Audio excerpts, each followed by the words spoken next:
तो दोस्तों, life insurance वाले ऐसे बोलते हैं जैसे जिंदा रहना ही गलती हो। भाई मैं जिंदा हूँ, इंजॉय कर रही हूँ, पर तुम तो मुझे कल का डेड बॉडी ही बना रहे हो। एक दिन मुझे सेल्समैन बोलता है, मैडम आज पॉलिसी ले लो, कल का क्या भरोसा। भाई मुझे तो कल का बॉयफ्रेंड भी भरोसा नहीं देता, इंश्योरेंस का क्या भरोसा दूँ। और इनका बेस्ट पार्ट है, अगर मर गए तो 1 करोड़ मिलेगा। भाई तो क्या अब मैं डेथ प्लान बनाऊँ, जैसे कि मंडे को ट्रक के नीचे, ट्यूसडे को एसी का शॉर्ट सर्किट। अब तो फैमिली भी मेरे को बोलती है, बीमा करा लो बेटा, फ्यूचर सिक्योर रहेगा। अरे मम्मी फ्यूचर का क्या, जब सैलरी इतनी है कि प्रेजेंट का रिचार्ज भी पेंडिंग है।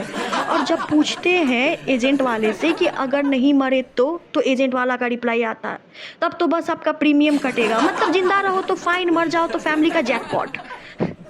लाइफ इंश्योरेंस इक्वल्स टू जिंदा हो तो EMI, मर गए तो लॉटरी। क्या यही है जिंदगी का असली कैशबैक? तो गाइस कमेंट करके जरूर बताना। अगर कंटेंट पसंद आए तो लाइक, कमेंट, शेयर और इंस्टाग्राम में फॉलो और यूट्यूब में सब्सक्राइब जरूर करना। Okay tata bye bye.